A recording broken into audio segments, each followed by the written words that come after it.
esta jornada estamos en contacto con el diputado Gabriel Otero, quien también fuera alcalde, y bueno, justamente con él queremos hablar de algunos temas. En primer lugar, saludarlo, agradecerle este contacto con el portal de la Asociación de la Prensa Uruguaya y en primer lugar preguntarle cómo hizo ese tránsito de una gestión totalmente ejecutiva a una actividad legislativa que asumimos tiene muchas diferencias.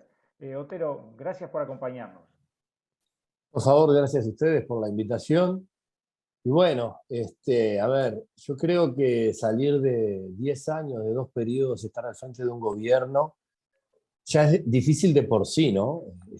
Salir de, de un lugar donde gestionás, pero además donde ejecutás programas, proyectos, donde tenés un vínculo muy especial, muy cercano con la ciudadanía, con vecinos organizados, con organizaciones sociales en general. Ya de por sí dejarlo es como un duelo, te diría.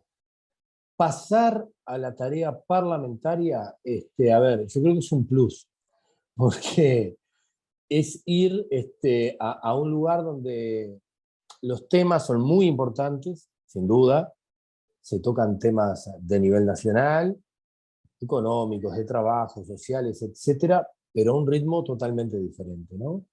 Donde hay que legislar, se discute, se llevan los temas a la comisión, y el cambio de ritmo el primer año lo noté en el día a día, y un poco, no vamos a decir que lo sufrí porque sería exagerar, pero sí costó entender la lógica parlamentaria.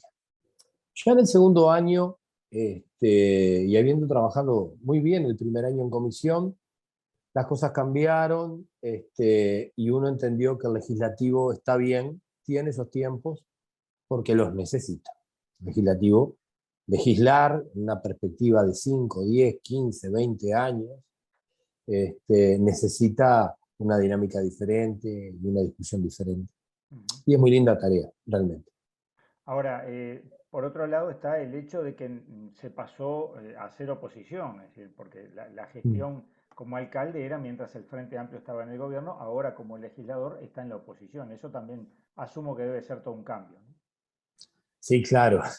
Además, también está esa cuestión que, bueno, uno sabía que mientras el Frente Amplio fue gobierno, nuestros compañeros en la Cámara de Representantes y senadores tenían un papel muy proactivo, ¿no? Muy de llevar adelante una serie de leyes y llevar adelante además temas importantes en lo que es la tarea de gobierno. No hay duda, es tal cual lo que tú decís. Entrar en el Parlamento como oposición también es entrar al ritmo que marcó el oficialismo. Un oficialismo con mayorías plenas, y eso también fue, yo creo que una de las cosas que podría decir, no es que haya costado, pero sí entenderlo, la lógica de 5 partidos políticos en una coalición de gobierno. Es extraño ver en las comisiones también cómo se dividen en posiciones, y bueno, finalmente después cuando llega la orden de emparejar, se emparejan. Es extraño, ¿no? Lo digo en una perspectiva sana, no solo de crítica, que es muy criticable, pero digo, es extraño ver a una coalición de gobierno con 5 partidos, con perfiles diferentes, 2 de ellos con 185 años en la historia de un país, otro prácticamente, y sin prácticamente, nuevecito, y bueno, es como extraño, pero lo cierto es que hay una cosa, Álvaro, que siempre me gusta remarcar. Nosotros vamos a trabajar a las comisiones, a los plenos, y siempre tratando de aportar desde una perspectiva con un frente amplio que estuvo 15 años en el gobierno y que sigue siendo la mejor alternativa para el país, entendemos nosotros. Por otro lado, asumo otro cambio que es de recorrer una zona, los barrios, a recorrer, como sé que se está haciendo en estos días, el interior del país. Asumo que debe ser otra realidad. ¿Cuáles son las dificultades o los reclamos que aparecen por parte de la gente? ¿Hay un hilo conductor entre lo que puede ser la capital, el área metropolitana y lo que llamamos el interior del país? Bueno, Puede haber un hilo conductor en cuanto a las preocupaciones, quizá lo que cambia es la forma de vincularse. Nosotros, como tú bien decís, estamos recorriendo mucho el interior y el interior del interior, ¿no? Esa cuestión de no quedarse en las capitales de los departamentos, sino ir a los pueblos. Y hay una preocupación en común que tienen muchos uruguayos, que es el día a día, que es parar la olla, que es qué vamos a comer, y en el día a día, realmente en el día a día, de cómo se van a resolver las cosas en el día a día, eh, con mucha solidaridad también, pero sobre todo viendo a la gente del interior tratando de entender qué fue lo que pasó, ¿no?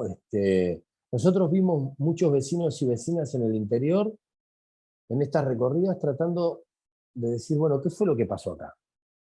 ¿Qué es lo que pasó? Nosotros teníamos el acceso a la salud a través de salud pública, un ejemplo, sin ningún problema para retirar medicamentos. Bueno, ¿qué pasó? Que ahora hay que ir a las 5 de la mañana a retirar medicamentos a las policlínicas de ACE. ¿Qué pasó? Que voy al almacén y si iba con 500 pesos me traía tal cosa para un día y medio, 2 días, y ahora la plata me rinde menos, ¿no? Nos decían muchos almaceneros también, estamos empezando a vender de a 10 pesos, 10 pesos de aceite, 10 pesos de arroz.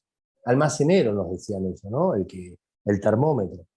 Entonces, yo creo que preocupaciones, como te decía, sin duda las mismas, que podemos tener todos los uruguayos, pero en la comunidad más pequeña realmente se están preguntando qué fue lo que pasó en muchos aspectos.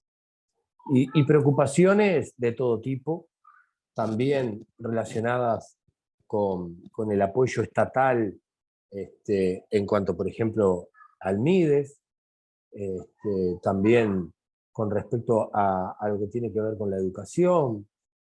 Hay una preocupación, no sé si llamarle que sea como más profunda, pero que el vecino y vecina del interior va más al hueso con esas cuestiones, ¿no? Como que a veces el montevideano, bueno, sabe que tiene X problema, lo va resolviendo, acá hay muchas ollas populares, ¿no? Pero en el interior encontré más profundo la discusión, el vínculo. Los temas de trabajo, por ejemplo, tienen una diferencia, volviendo otra vez a la comparación entre capital, área metropolitana, ciudades de pronto y lo que tú mencionabas del interior más profundo. Sí, sí, claro. Sí, sí, claramente. Sin duda que el trabajo ha disminuido y, y esto va de la mano de justamente lo que nos decían los vecinos, ¿no? Bueno, tengo trabajo, pero trabajo menos horas. Estuvimos con mucha gente que tiene pequeños negocios, peluquería, por ejemplo, y un peluquero de pueblo es como un punto de referencia, ¿verdad? Y estuvimos con gente que tiene peluquería en los pueblos y nos decía, bueno, cambió totalmente, ¿no? El veterano que se recortaba de repente el pelo cada 15 días, viene cada un mes, mes y medio, ya el recorte de barba lo mismo, cambió porque no hay liquidez, claramente no hay liquidez. Entonces la preocupación fundamentalmente por la gente del comercio es que le ha bajado, profundamente le ha bajado la caja. Estamos hablando de un 50-60% en promedio que nos han dicho que bajó. Y a eso sumarle lo que decía en las almacenes, varios almacenes que recorrimos, nos decían que volvió 10 pesos de esto, 10 pesos de lo otro, empezar a abrir las bolsas de azúcar y a poner de a 150 gramos, de a 200 gramos. Eso se nota y bueno, creemos que está justamente relacionado con la baja de los sueldos, ¿no? El salario se perdió aproximadamente un 6% de salario, que si realmente vas a lo que aumentó, por ejemplo, el sector agrícola en exportaciones, que subió un 6%, no podés entender cómo la gente que trabaja en el campo, el peón rural, el trabajador rural, pierda salario cuando aumentaron las exportaciones y, lógicamente, los commodities y las ganancias, ¿no? Los precios que se dispararon. Bueno, eso es lo que tratamos de hablar con los vecinos, ¿no? Ujú. Justamente con aquellos trabajadores rurales que sienten que el dinero no da, que tienen estacionado y congelado su salario. Bueno, los patrones justamente aumentaron Ujú. su ingreso. Justamente ya que estamos en el ámbito rural, tú has trabajado mucho en lo que ha sido el proyecto eh, de ley para tratar de que los trabajadores rurales tengan determinadas garantías frente a los fenómenos climáticos, por ejemplo, ¿no? Claro, porque, a ver, es realmente increíble que nuestro país, que tiene realmente un instituto como el INUMED, que trabaja bueno, con una tecnología y con un personal que sobre todo en los últimos 15 años se ha especializado y tiene determinada experticia, no esté hoy en día ese INUMED en el protocolo que presentó el Ministerio de Trabajo. Tú sabes, porque lo hemos hablado en otros micrófonos, que nosotros presentamos una ley que en realidad lo que intentamos con esa ley es que el protocolo cuando saliera tuviera en cuenta fundamentalmente el cuidado del trabajador rural. Bueno, en realidad este protocolo que salió lo que nos está diciendo es que, bueno, se podría trabajar en tormentas eléctricas, pero alejado del alambrado. Eso, ¿quién lo maneja? Lógicamente la patronal.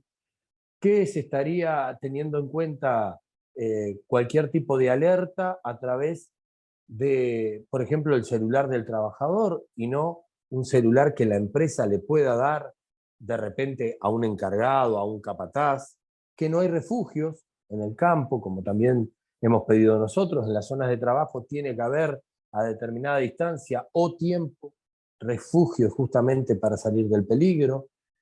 Que por ejemplo, cuando se está en una jornada a caballo, no se vaya a los afluentes, a los afluentes de agua, que es donde generalmente se dan los casos más complicados de accidente, caer del caballo, ¿verdad? Darse el golpe, que te lleve el agua. Bueno, lamentablemente todo eso en este protocolo no está.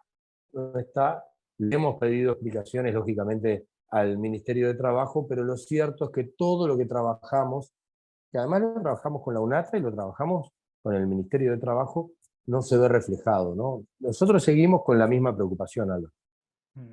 Eh, falta un mayor diálogo entre oposición y el gobierno o la coalición de gobierno, y en ese sentido pregunto, el tema del referéndum por la ley de urgente consideración ha partido tanto en las aguas que es difícil poder legislar, por ejemplo, en este tema que estábamos hablando. Bueno, a ver, yo creo que haber llegado a las firmas, que haber llegado a las 800.000 firmas, cuando todas las encuestas habidas y por haber daban que no se llegaba, creo que afectó al gobierno en lo que pretendía o creía que podía ser la respuesta de la población con respecto a la LUC. Creo que no está logrando defender la LUC, el gobierno. Y eso es como tú decís, está coartando el mejor diálogo. Creo que sí, que es así. El gobierno no está facilitando el diálogo en función de las salidas. Yo me atrevo a decirte que el Frente Amplio solamente entre el 2020 y la primera parte del 2021 presentó más de 25 proyectos de ley, todos relacionados con salidas para la pandemia, y realmente el gobierno no tomó prácticamente ninguno. Prácticamente no tuvo en cuenta a la minoría mayor del Uruguay. El Frente Amplio sigue siendo el partido más votado del Uruguay. Y creo que el 8 de julio del 2021 es un punto de inflexión entre el gobierno y la oposición. El gobierno retiró hasta la discusión del proyecto de seguridad social, que era top, que sin eso no íbamos a ningún lado, ¿no? Poco menos que como la LUC. Teníamos que estar permanentemente discutiendo la seguridad social, porque bueno, y de un día para el otro, ya fines de julio, principios de agosto, lo retiró de la discusión y lo pasó para después del 27 de marzo. Y insisto con esto que arrancaba, ¿no? El gobierno no logra defender la LUC. Si ustedes hacen el espinel de noticias y escuchan al secretario de Presidencia, Álvaro Delgado, que es un número 2, ¿no? Porque realmente Delgado tiene un lugar de trascendencia en el gobierno, repite sin cesar un argumento que es increíble, que hay que votar el no porque es de sentido común. No profundiza, no puede profundizar en ninguno de los artículos de los 135 que nosotros queremos derogar, porque es indefendible respecto a los artículos referidos a la LUC, ni que hablar con respecto a los temas de la huelga, a los de la posibilidad de movilizarse, ya no solo los trabajadores, sino la sociedad, referido al Instituto de Colonización. Este gobierno realista, si no derogamos estos artículos, va a estar regalando más de 60.000 hectáreas a gente que en su momento usufructuó las tierras del Estado. De los 110 artículos que tiene la LUC con respecto a seguridad, los 33 que nosotros planteamos son centrales, y entre ellos también está el de legítima defensa, donde la sociedad, créanme que es así, muchas de las cosas que están pasando con respecto a determinadas respuestas que vemos en unos barrios, como podemos ver alguna golpiza que ha pasado, respuestas de vecinos, está basado en el discurso de odio que genera la LUC con respecto a la cuestión de cómo, si sos presentable o no, ¿no? Si sos de apariencia delictiva o no, si caminar por la calle es un hecho de apariencia delictiva, no, si caminar por Punta del Este, por Carrasco, por Punta Gorda es un hecho de apariencia delictiva. Realmente no pueden defender, y yo invito a los periodistas a escuchar desde el ministro de Defensa, que es otro abanderado, a Álvaro Delgado, pasando por los senadores y diputados, no logran defender los 135 artículos, no lo logran hacer. Justamente estamos a un mes de ese plebiscito y Jorge Gandini hoy decía que si triunfara el sí significaría un retroceso para la sociedad y habló de que esto le inflige un daño al gobierno y pide a la gente, a la población, que nos dejen terminar el gobierno, de alguna manera instalando allí la posibilidad de que si triunfa el sí, esa posibilidad no exista, que haya un corte en la continuidad del gobierno, lo cual parece bastante grave. Y por otro lado, agrego otro comentario que llega desde el abogado del sindicato policial, Ojeda, que dice que la campaña por el sí es antipolicía. Claro, bueno, empezando por Gandini, ¿no? Una nube de palabras. Realmente no dijo nada y todavía deja una amenaza latente, o lo que sugiere que es un dislate. Va a terminar, lógicamente que sí, el 28 de febrero del 2025 este gobierno, y lo que aspiramos es que puedan gobernar y que lo puedan hacer bien, porque para nosotros lo peor bien no corre. Para nosotros lo mejor para nuestro país, sin duda van a poder gobernar.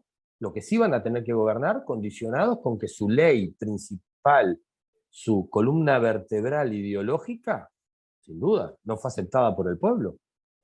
De ganar el sí, es clara la lectura, clara la lectura. Entonces, si como yo no subestimo a nadie, realmente no lo hago, espero que esa lectura luego se vea reflejada en el accionar político y económico de la población, que se pueda, del gobierno hacia la población, que se pueda recuperar el 6%, por ejemplo, del salario que se ha perdido hasta ahora. Eso es lo que tenemos para responderle a Gandini, que realmente es muy vacío su análisis. Con respecto a lo de Ojeda, bueno,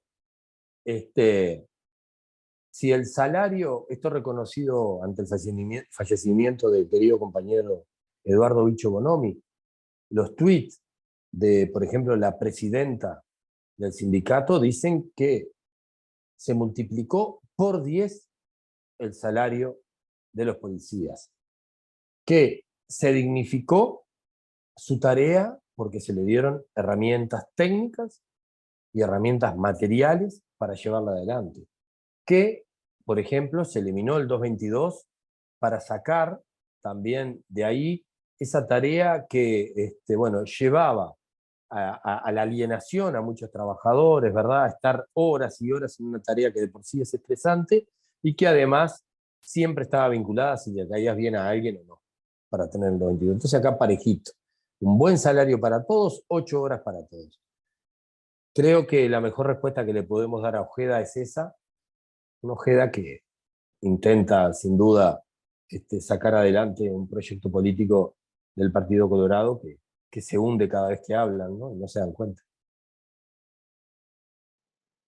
Otero, ¿alguna síntesis con respecto a todos estos temas y sobre todo pensando justamente en esa instancia que parece que tuviera tanta significación para la política del momento y para el futuro del Uruguay, ¿no? Sí, bueno, en primer lugar, nosotros, lógicamente, estamos en campaña y estamos por el sí de la derogación, por todo lo que hemos dicho. Las preocupaciones son varias, pero podría resumir que lo que está pasando en este momento, en estos días, en estas semanas, en nuestra sociedad nos tiene preocupado el accionar policial, nos tiene preocupado, pero no por estar en contra de la policía, sino porque justamente el accionar policial se ve en peligro porque no tiene mando. Nosotros tenemos un ministro que miente y que no sabe del tema, ¿no? Las dos cosas son bien constatables, ¿no? Él dijo que no sabe nada de seguridad ni de cárceles y además miente porque miente cuando dice que de aprobarse la LUC las cárceles se abrirían. Pero las dos cosas están constatadas. ¿Qué consecuencias trae eso? Que el Estado Mayor de la Policía, un órgano vertical, necesita planificación, necesita desarrollo. No está pasando eso. Sin duda se le dio mucho poder y mucho peso descentralizado a comisarios, a inspectores, y cada uno con su librito. Y Álvaro, las políticas de Estado no es cada uno con su librito. Es una planificación que además siempre lleva el control permanente de la misma. Y así funcionó siempre. Entonces, la preocupación por el accionar policial, porque siempre va a derivar en lo que menos queremos, que es el abuso policíaco, ¿verdad? Y bueno, hay muchas denuncias en ese sentido. La Asociación de Abogados de Defensores de Oficio denunció justamente su preocupación por la cantidad de abusos que hay en ese sentido. Así que también podemos decir que no solo es lo que pensamos, lo que vemos, lo que analizamos, sino lo que ven también. Y lo otro es un poco lo que estuvimos hablando parte de la entrevista, el día a día. Hay hoy en día eh, una baja en el consumo en comida directamente, que es realmente asusta en cuanto a ver una feria vacía, a ir a un almacén y encontrarlo prácticamente vacío, a encontrar a la gente comprando de manera racionada bueno, lo que se necesita para comer, eso realmente nos preocupa. Nos está preocupando ese 40% de aumento de combustibles que se ve derivado cuando vas a comprar el pan, la carne, la fruta o la verdura. Esas son preocupaciones que realmente no vemos que el gobierno esté siendo sensible, no vemos que justificando la suba del combustible por la suba del petróleo esté la respuesta, sino que la respuesta tiene que estar con políticas sociales de cercanía, acercándose a las ollas populares y tratando, sobre todo, de ser sensible con los miles y miles de ciudadanos que están pasando muy mal, que están siendo desocupados en nuestro país. Muchísimas gracias por este espacio para el portal de la Asociación de la Prensa, Otero. Muchas gracias a ustedes por llamar. Un abrazo.